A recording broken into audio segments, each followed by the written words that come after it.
Bom dia, eu sou o Lucas, sou pastor de jovens na Igreja Batista do Morumbi e é uma alegria muito grande estar aqui com vocês. Estou aqui desde sexta, ontem também e agora hoje. É uma alegria muito grande e não é uma alegria muito grande assim da boca para fora, igual todo pastor fala que é uma alegria muito grande. É uma alegria muito grande de verdade, porque o Cirilo é um amigo muito querido, um presente que Deus me deu. O Rodrigo, pastor Rodrigo que está lá atrás, é um irmão, uma pessoa que a gente caminha junto já há muito tempo. O Fábio foi essencial, imprescindível nos meus últimos passos ministeriais. E o Alan, a gente precisa estreitar laços, Alan. Mas é um prazer muito grande estar aqui, porque eu estou entre amigos, eu estou muito à vontade. E é perigoso quando uma pessoa fica muito à vontade, né? Você fala, fica à vontade, a pessoa abre sua geladeira, pega o controle da sua TV, mas eu estou à vontade, mas sem essa a vontade toda aí. É um prazer estar aqui, gente. É muito gostoso estar aqui, estar entre amigos, entre irmãos, entre família, família de Cristo. Eu quero ler hoje com vocês o texto do Evangelho de João, capítulo 1. Nós leremos a partir do verso 14 até o 18. Evangelho de João, capítulo 1, do verso 14 ao 18. Para aqueles que não estiveram aqui nos dias anteriores de congresso, o nosso assunto tem sido reconciliação. Nós aprendemos que a criação foi feita em uma relação harmônica, em que o ser humano tinha uma relação perfeita consigo mesmo, ele tinha uma relação perfeita com Deus, com a natureza e com o seu próximo. A partir da queda humana, a essência humana é modificada. A essência humana é transformada. Nós entramos num estado que a Bíblia Sagrada chama de morte. E esse estado de morte quebra relações. O ser humano, ele quebra a relação perfeita consigo mesmo, com o seu próximo, com Deus e com a natureza. Por isso que o Evangelho vai dizer que o ministério de Jesus Cristo é o ministério da reconciliação. O apóstolo Paulo vai ainda além e diz que não somente Cristo é o grande reconciliador do ser humano consigo mesmo, com Deus, com a natureza e com o seu próximo, mas ele também nos convida e nos entrega ao ministério da reconciliação. Ou seja, todo aquele que diz, Senhor, eu quero me relacionar contigo, eu sou teu, está dizendo a Jesus Cristo, eu aceito o ministério de ser um reconciliador, uma reconciliadora, eu aceito o ministério da reconciliação. Essas relações que foram quebradas estão sendo refeitas e Deus conta comigo e Deus conta com você para isso. E hoje, nessa manhã, eu quero falar em especial da nossa relação com Deus. Nós já falamos da relação que foi reconstruída com a gente mesmo, já falamos da relação reconstruída com a natureza. Ontem à noite falei sobre a relação reconstruída com o nosso próximo e hoje eu quero falar com você sobre a relação Deus-homem, a relação Deus-humanidade, a partir desse texto de João 1, verso 14. Diz assim o texto, palavras de João. Aquele que é a palavra tornou-se carne e viveu entre nós.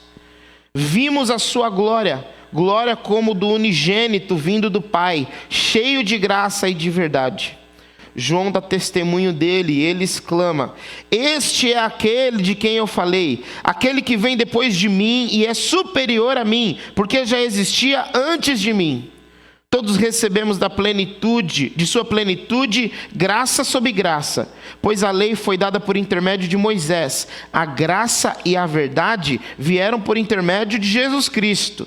Ninguém jamais viu a Deus, mas o Deus unigênito, que está junto do Pai, o tornou conhecido. Vamos orar mais uma vez? Senhor, Deus querido, como tua igreja aqui reunida essa manhã, Pai, nós pedimos que o seu Santo Espírito fale conosco. Pedimos ao Senhor da tua graça, Deus. Com muito temor, com muito tremor, nós conversaremos sobre o Senhor e pedimos desde já que, por favor, fale com a gente. Se revele a nós. Em Jesus, Pai. Amém. Amém. Não existe nada mais sublime na história humana do que o mistério que é Deus. Deus, ele é um grande mistério porque não pode ser plenamente conceituado. Não pode ser completamente compreendido. Não pode ser definido. Deus, ele está no campo do mistério porque é o incompreensível. Quando você acha que entendeu como é que Deus funciona, ele muda. Quando você clama a Deus pedindo resposta, você encontra silêncio. No momento em que você se adapta ao silêncio, aí ele fala. No momento em que você espera que Deus ele se apresente, ele parece estar oculto. Quando você já se acostuma e percebe que Deus está distante e oculto, ele aparece como uma presença inoportuna. No momento que você nem gostaria muito que ele estivesse lá. Deus não é funcional. Deus não é como um controle de televisão que vem um manualzinho e diz, bota a pilha aqui, bota a pilha ali, aperta esse que liga, aperta esse que aumenta, aperta esse que abaixa. Deus funciona desse jeito. Ele não é funcional, ele não funciona. Ele se manifesta como quer, quando quer. Não é possível capturá-lo, não é possível defini-lo, até porque definir é impor um fim. E ele é infinito, então não é possível defini-lo. Deus é um grande mistério. Não é possível compreender o seu modus operandi. E é por isso que o teólogo suíço Karl Barth disse que Deus ele é totalmente outro. Deus é aquele que está transcendente a nós. Em que sentido? Ele é superior, ele não é desse campo da carnalidade. Ele é de um outro campo. Ele é do campo espiritual, ele é do campo do alto, ele é do campo da superioridade. Ele não pode ser alcançado, ele não pode ser capturado. A linguagem humana existente é finita e não dá conta da realidade que é Deus. Inclusive, e com todo temor eu digo isso, a Bíblia Sagrada não dá conta de te mostrar quem Deus é. A Bíblia Sagrada dá conta de registrar a revelação a respeito de como Deus mostrou a sua face a pessoas específicas ao longo da história. Mas se você quer saber de fato quem Deus é, você necessariamente terá que sair do campo da linguagem, do campo da definição, do campo do conceito e vai ter que mergulhar em Deus. A Bíblia está para Deus como um mapa das regiões marítimas, está para você tomar um banho de mar. Como assim, Lucas? Pensa o seguinte, você tem um mapa das regiões marítimas, você conhece tudo. Nossa, aqui afunda, aqui abaixa, aqui a água é quente, aqui a água é fria, aqui é salgada, aqui é doce, aqui... Você conhece tudo.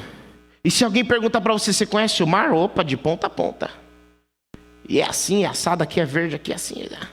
Não, legal demais. Mas você já mergulhou no mar? Não, mergulhar ainda não. Então você não conhece o mar. A Bíblia Sagrada é esse mapa que te dá conceitos, definições, olhares, possibilidades, registra revelações, características, mas sem mergulhar no mar, você não consegue conhecê-lo. Sem mergulhar em Deus, é impossível conhecê-lo. E o Karl Barth diz isso. Deus ele é totalmente outro, habita em luz inacessível, a linguagem não o captura, as definições não o capturam, porque ele está no campo de cima, enquanto nós estamos jogando aqui no campo de baixo. Ele é da transcendência, enquanto nós somos da imanência. Por isso que quando Moisés, ele vê o fenômeno da sarça ardente que queima, queima, queima, queima e não se consome, não para de queimar, e ele vai lá e ele vê que é Deus, ele tira as sandálias porque o lugar que ele está pisando é santo, ele pergunta para Deus, Deus, Você está me mandando ir até o Egito, tirar o povo que está lá e levar esse povo para uma outra terra. Nós estamos em uma região, a região egípcia, de muitos deuses. E você é um entre muitos deuses da região egípcia. Quando eles me perguntarem qual é o seu nome, o que eu vou dizer?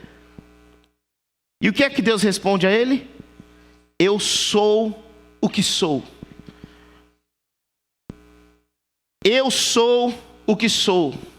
Eu sou o inominável. Eu sou o indefinível. Eu sou o que sou.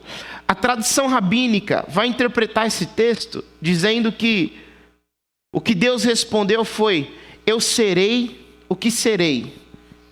Que significa que eu serei aquilo que você precisar no momento em que você precisar. É mais ou menos como se Deus dissesse assim: Deus, quem é você? Depende de quem é você. Dependendo de quem você for, eu serei. E eu vou explicar isso. Pensem em Jó, por exemplo. Olha o que Jó estava dizendo. Senhor, eu te conheci apenas de ouvir falar. Eu te conhecia porque eu havia lido ao seu respeito. Eu te conhecia porque eu tinha visto umas pregações lá na igreja, vi umas pregações na internet, fui numa ZBD, meu pai e minha mãe falavam de você, inclusive me batizei. Todo mundo está falando de você ao meu redor, e eu te conhecia daquilo que eu ouvia ao seu respeito. Mas agora o Senhor está diante de mim, e os meus olhos te veem. Jó, um homem temente a Deus, um homem que seguia o caminho de Deus, inclusive um homem que Deus bancou numa aposta que fez com o diabo, diz que só conheceu a Deus naquele momento, porque naquele momento, finalmente, os seus olhos podiam ver a Deus. Deus é uma realidade incapturável e que se manifesta na relação com o ser humano. A relação que biblicamente, em especial no Antigo Testamento, ele se apresenta de uma forma pessoal, intransferível e relacional. Por isso, por Deus ser esse mistério, por Deus ser esse ser que não pode ser definido, que não pode ser conceituado, que não pode receber um nome que o caracteriza definitivamente, por isso, ele se revela na história por meio da relação que ele exerce com as pessoas. Deus é revelado na relação. Relação que foi quebrada no início da história, mas que Deus insiste em ter com o seu povo no início da história, com pessoas específicas, de um povo específico, de uma etnia específica, e depois no Novo Testamento, aquilo que abre e se torna não étnico, não de um povo só, não exclusivo, mas sim de todos os povos. Deus se revela na relação. E dependendo de quem você é na relação, Deus revela uma face A. E dependendo de quem você é na relação, Deus revela uma face B. É isso que acontece na Bíblia Sagrada. E aqui eu quero fazer um caminho da revelação de Deus com você. Caminho esse que começa lá ainda no Gênesis, no capítulo 4, com Caim. Caim é o primeiro ser humano existente depois da queda de Adão. Caim representa o Adão caído. O Adão que comeu do fruto. Esse é o Caim. Esse primeiro ser humano era gente boníssima. Ele adora a Deus, Deus não aceita, mas aceita a adoração do irmão, ele mata o irmão dele, gente boa. E ele representa o que é a humanidade depois da queda, o que nós somos, o que eu sou, o que você é depois da queda. Ele nos representa, o Caim nos representa. E o Caim, quando ele mata o seu irmão, Deus vem a ele e diz: Caim, cadê o seu irmão? E ele responde: por acaso sou eu o cuidador do meu irmão? E Deus diz assim: por você ter feito o que fez ao seu irmão, você andará como um errante sobre a terra. E o Caim fala: mas isso é duro demais, se o Senhor fizer isso comigo eu vou morrer. Ele diz: não, Você vai viver, e você vai viver com esse peso de culpa no seu coração, porque eu vou colocar uma marca em você que nem morrer você vai conseguir. Agora imagina que você chegou no Caim e falou assim: Caim, Deus se revelou a você por meio da relação com você? Sim, se revelou. Caim, quem é Deus para você? Provavelmente Caim responderia: Deus é o vingador do meu irmão. Deus é o vingador do meu irmão. Uma revelação que se dá em uma relação. Eu serei o que serei. Eu serei o que você precisar quando você precisar. E Abraão?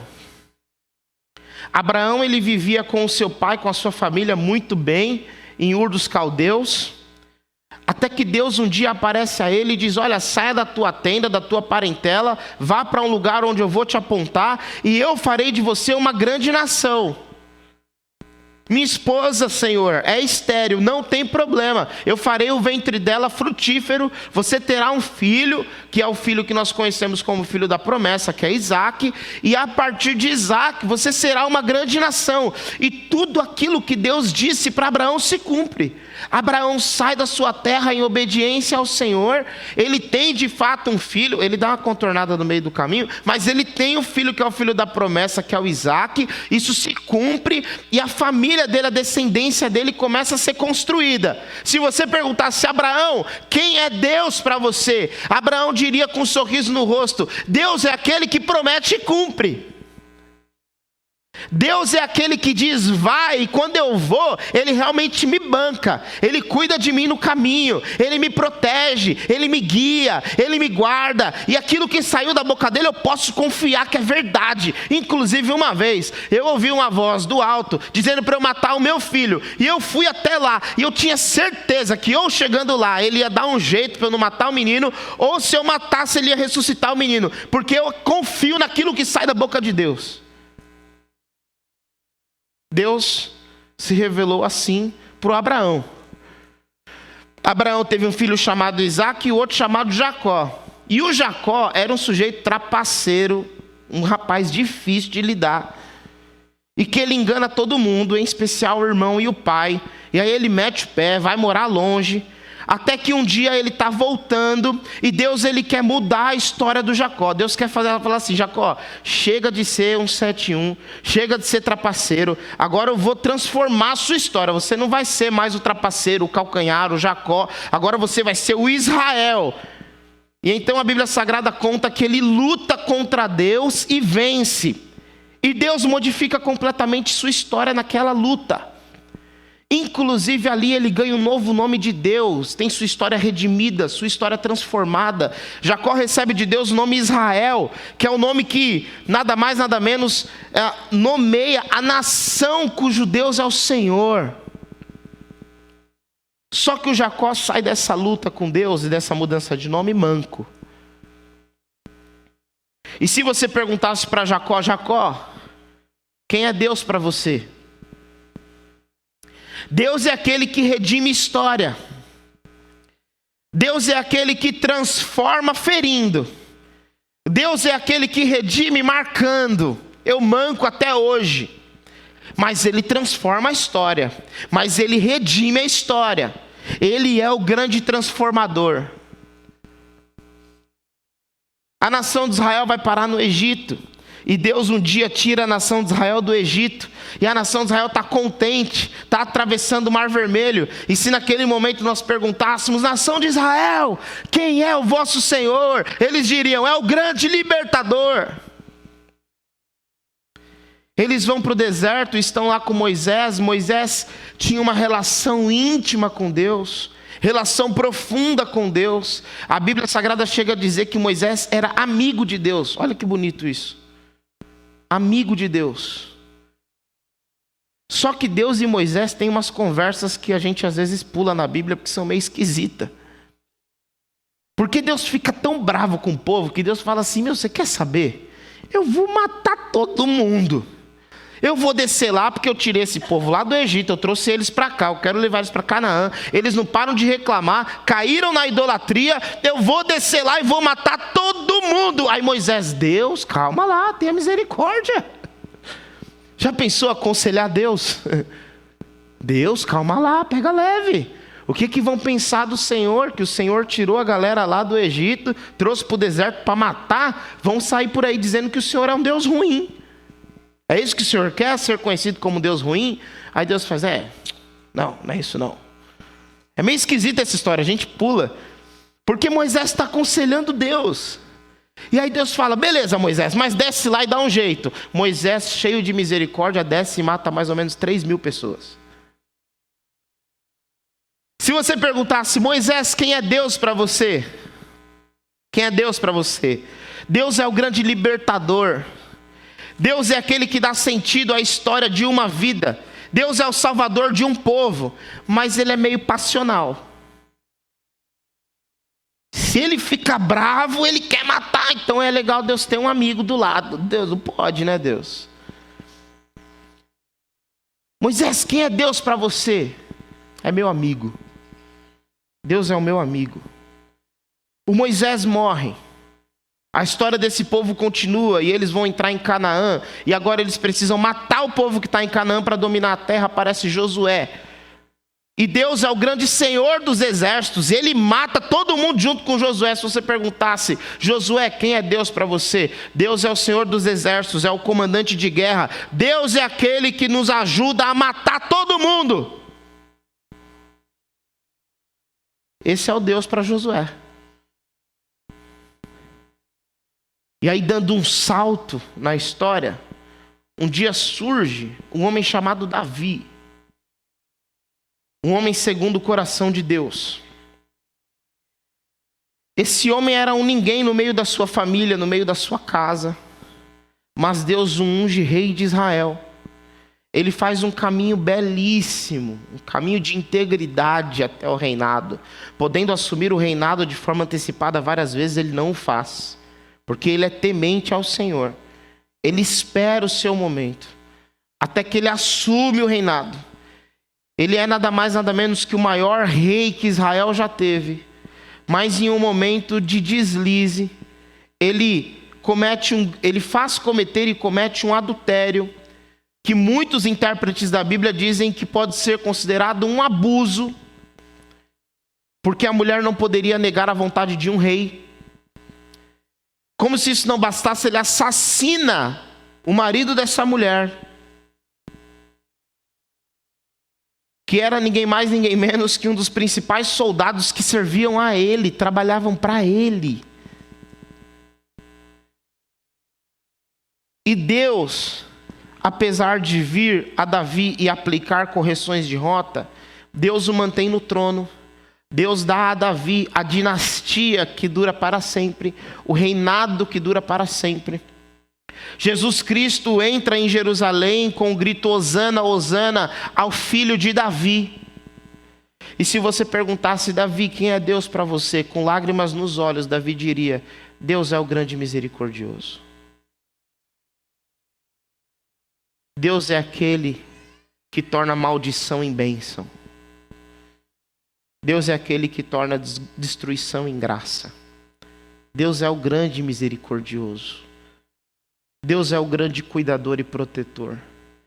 Deus é aquele que ama com amor indizível. Que ama com amor incompreensível. Porque essa foi a face de Deus manifesta a Davi. Mas se você dá mais um salto nas Escrituras e pergunta para Jeremias, em Lamentações de Jeremias, Jeremias, quem é Deus para você? Jeremias te diria, Deus é a razão da minha dor. Deus é aquele que traz juízo sobre o seu povo e permite que outros povos matem os nossos homens, roubem nossas mulheres e levem nossas crianças. Quando nós pedimos por socorro, ele se silencia e diz que isso vai permanecer assim.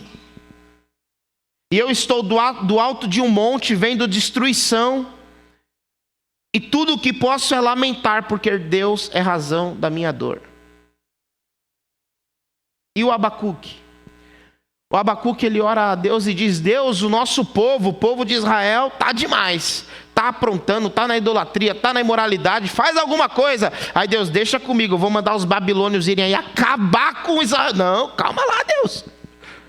Eu queria que o Senhor desse uma palmadinha, não que o Senhor desse uma cintada com força assim.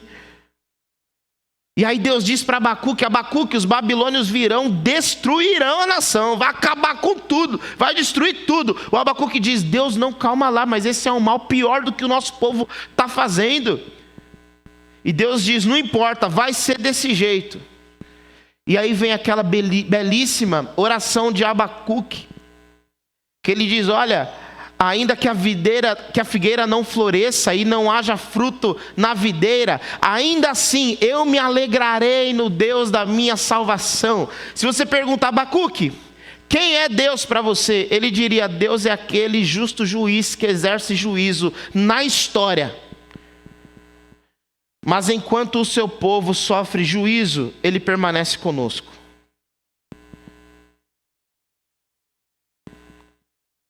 Deus é um Deus que se manifesta, que se revela na relação. Não nas definições, não nos conceitos, não naquilo que te disseram, mas ele se manifesta e se revela na relação, nas relações. E todas essas relações do Antigo Testamento são relações específicas, pontuais, de um Deus transcendente, que se revela a pessoas pontualmente e a um povo pontualmente na história. Mas graças a Deus, além de toda essa revelação, nós recebemos uma revelação universal de Deus.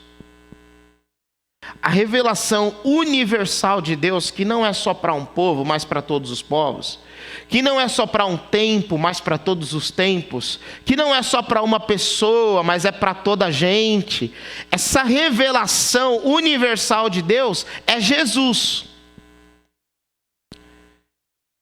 Jesus Cristo é a revelação de Deus de uma vez por todas. Esse texto que nós lemos, vocês acharam que eu não ia voltar para o texto, né? Voltei. Esse texto que nós lemos, de João 1, verso 14 até o 18, diz que o Deus que é a palavra, e inicialmente ele diz que Jesus Cristo é a palavra e ele estava com Deus e era Deus desde o início. Esse Deus que é a palavra, que é eterno, que é transcendente, que é totalmente outro, esse Deus viveu entre nós. E nós vimos, não lemos sobre, não conceituamos, não definimos, nós vimos, experienciamos, experimentamos, nos foi revelado, nós vimos a sua glória, como glória do unigênito, vindo do Pai. Cheio de graça e de verdade. Verso agora 16.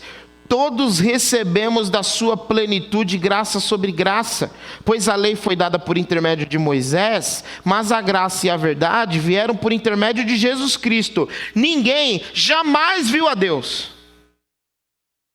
Deus se revelou em relacionamentos específicos, pontuais, com pessoas específicas, pontuais, em um momento específico e pontual, com um povo específico e pontual na história. Esse Deus transcendente. E ninguém jamais o viu. Mas o Deus unigênito que está junto do Pai o tornou conhecido na história. Olha como esse texto é lindo. O que esse texto está dizendo é que aquele que é outro, aquele que é transcendente, aquele que se revelou em pedaços, revelou um pedaço da sua face aqui, um pedaço da sua face ali, um outro pedaço da sua face aqui, o outro pedaço em outro momento da história. Esse que foi se revelando parcialmente, que é outro, que não foi visto, agora ele se torna a revelação universal, completa. É como se o véu fosse tirado de uma vez por todas e nós finalmente olhássemos e disséssemos: esse aí é o Deus, apareceu, é Ele. É Ele. Ele é o Deus completo, Ele é a imagem do Deus invisível, nele está a plenitude do que é a divindade. Ele é o Deus, é a revelação universal, de uma vez por todas, a última, a completa, é Ele a partir da encarnação. Esse Deus que é transcendente é também imanente, é também encarnado. Esse Deus que está do lado de lá, agora está também do lado de cá, se manifestando a nós. E não é um Deus diminuído não, Ele está cheio de glória. Nós vimos a glória dele, glória como do unigênito vindo do Pai. Está cheio de glória. Não é um Deus esvaziado, não é um Deus menor, não é um semideus, não é um Deus limitado, é Deus encarnado. E o que nós aprendemos com isso? Com essa ideia de que Jesus Cristo é o Deus encarnado? Nós aprendemos que essa revelação completa, perfeita e plena do Deus transcendente acontece na pessoa, na vida e na obra de Jesus de Nazaré. Quem é Deus? Igreja. Quem é Deus? Quais são suas características? Quais são as impressões que nós carregamos dele? Deus é tudo aquilo que o Cristo é. A manifestação plena, completa, universal e eterna de Deus está em Cristo Jesus de Nazaré. Se em algum momento da história Deus se revela como vingança, em Cristo Ele é perdão. Em Cristo Ele é justiça. Se em algum momento da história Ele se manifestou como o Senhor dos exércitos, em Cristo Ele é a paz. Se em algum momento da história Ele se revelou com um braço forte, destruidor, que vence a batalha e tal, em Cristo Ele é aquele que dá outra face. Se em algum momento Ele foi vingança, Ele é perdão, é outra face, é outra capa. Se em algum momento Ele foi o Senhor dos exércitos, agora Ele é o Cristo na cruz, com as pessoas cuspindo nele, batendo nele, dizendo: se você é mesmo quem você diz que é, desce aqui e faz alguma coisa, salva a si mesmo, manda um raio em alguém. E Ele diz: Senhor, perdoa, pois eles não sabem o que fazem. Deus é aquilo que Cristo é, e não porque o Cristo é outro Deus, obviamente que não. Não porque o Deus do Antigo Testamento é muito bravo e o do Novo Testamento é muito bonzinho. É o mesmo Deus. Mas no Antigo Testamento, Ele se revela para um propósito específico, para um povo específico, pessoas específicas e um momento específico da história. Mas em Cristo, Jesus está revelado universalmente para todos os povos, língua, raça, nação, para todas as pessoas, pretas, brancas, amarelas, para todo gênero, para toda cor, para todo mundo. Jesus está revelado para o universo, para a história, para a eternidade e de uma vez por todas. Nós não precisamos de uma nova revelação. Cristo foi revelado. Amém? Amém. Deus é revelado em Cristo. Mas há uma coisa que permanece igual, que não muda, que é Jesus Cristo, assim como o Deus Pai, Ele continua se revelando nas relações. Eu posso dizer para você que Jesus é bom, que Jesus é misericordioso, que Ele é perdoador, que Ele é amoroso, que Ele é 3 vezes santo. Eu posso dizer para você que Ele acolhe os necessitados, que Ele acolhe as suas culpas, suas dores, que Ele morreu por você, que Ele ressuscitou por você, que Ele vai te dar nova vida. Eu posso te dizer tudo isso, você pode ler tudo isso na Bíblia, você pode aprender tudo isso na IBD, com o pastor Fábio, Rodrigo Cirilo, o Alan, todo mundo pregando para você. Você pode ouvir todas essas coisas todos os domingos e lidar com essas realidades, essas verdades, essas definições constantemente. Se você não decidir mergulhar no mar, você não conhecerá a revelação plena de Deus, que é Jesus de Nazaré. Se você não decidir sair do raso, sair do mapa e mergulhar e desfrutar e se banhar e sentir Ele preenchendo você, Você passará uma vida inteira sem experimentar o melhor de Deus, que é a sua presença na relação que nós nutrimos com Ele.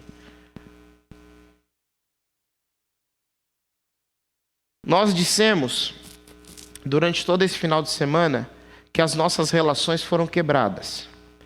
E todas as nossas relações foram quebradas a partir da quebra de uma relação, que é a relação nossa, do homem, da humanidade com Deus. Inclusive por isso que eu deixei essa aqui por último. Porque essa é a mais importante. Pode ser que você esteja vivendo bem, seguindo as leis de Deus, seguindo os preceitos de Deus, a ética de Deus, vindo à igreja, servindo as pessoas. Pode ser que você não saia aqui da igreja, você serve aqui de manhã até de noite. Mas se você não mergulhar, se você não permitir que o Senhor encha o seu ser, se você não desfrutar dessa presença, pode ser que você entre aqui, saia daqui, entre aqui, saia daqui, entre aqui, saia daqui. Jesus vem aqui, apareça aqui, fica aqui no meio e você vai embora sem dar um oi para Ele. Essa é a experiência das irmãs Maria e Marta. Uma fazendo coisa para Jesus, faz coisa para Jesus, faz coisa para Jesus, faz comida para Jesus, limpa para Jesus, limpa a mesa para Jesus, serve a comida para Jesus. Ô Jesus, você não vai dar bronca nela porque ela não está fazendo para você? E aí Jesus fala assim, mas ela está com a melhor parte, ué. Está se matando de fazer por mim, ela está aqui falando comigo, batendo papo comigo, desfrutando da minha presença. Ela está com a melhor parte, eu não vou tirar isso dela de jeito nenhum. Daqui a pouco você está cansado, amargurado, dizendo que Deus não aparece para você, não faz não sei o que lá por você. E você está servindo, se desgastando, Deus não está nem aí para você. E Jesus está assim, mas quem falou que você tinha que fazer isso aí tudo? Eu queria que você mergulhasse.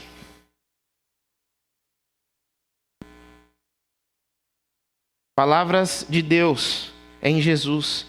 Eis que estou à porta e bato. Se você me permitir entrar, eu vou entrar e vou fazer morada. Às vezes nós lemos esses textos como se fossem só textos de conversão, né? Mas são textos também de um pedido de Jesus para que você abra o coração para que Ele lhe seja companhia. Para que Ele lhe seja Deus e Senhor.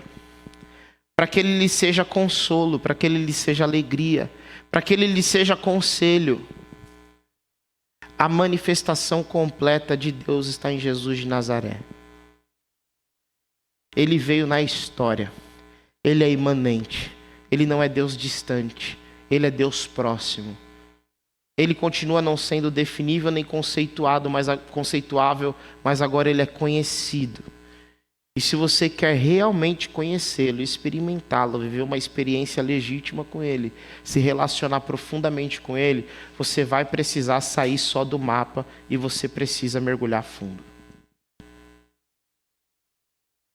Lucas, como é que eu faço isso? Como é que eu dou esse tibum aí? Peça a Ele. Diga a Ele que você quer isso. O texto sagrado diz: aproximem-se de Deus, que Ele se aproximará de vós. Abra a porta, e Ele entrará para cear contigo. Batei, e abri-a-ser-vos-á. Jesus Cristo, Ele quer isso. Ele está esperando você querer também.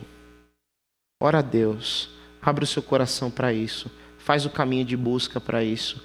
Mas não, em nome de Jesus, não passe uma vida recebendo informações sobre Deus, sem desfrutar da relação com Ele. Não faz isso. Não passe uma vida recebendo informações sobre Deus sem mergulhar fundo. Não perde esse tempo. Vamos orar? Senhor, meu Deus, Paizinho querido, obrigado pela manhã, Pai. Obrigado pela sua revelação no seu Filho Jesus. Obrigado pelo texto bíblico que nos conduz, nos inspira, nos orienta. Obrigado, Senhor. Nós pedimos ao Senhor, Pai, nessa manhã, Que o Senhor se manifeste, se revele a nós. Que o Senhor fale conosco por meio do seu Filho. Que o Senhor nos ajude, nos encoraje, nos dê da sua força, para que nós consigamos mergulhar e mergulhar fundo. Nos ajude, Deus, desfrutar dessa relação, sermos impactados por aquilo que se revela enquanto nos relacionamos com o Senhor. Ajude-nos, Deus, a ser pessoas que recebem do Senhor a melhor resposta, a melhor fala, o melhor acolhimento, o melhor consolo.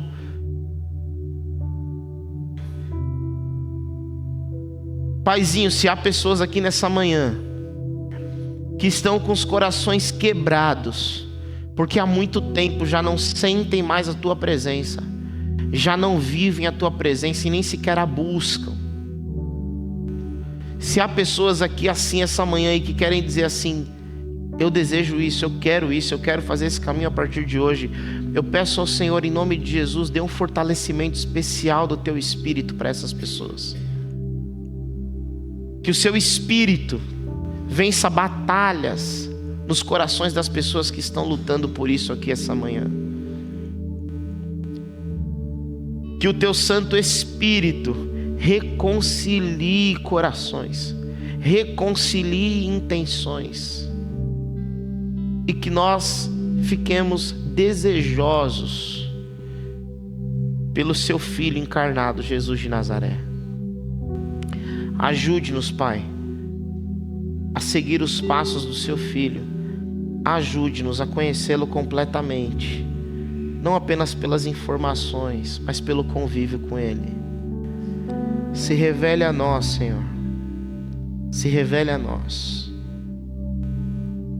Em Jesus. Amém. Amém.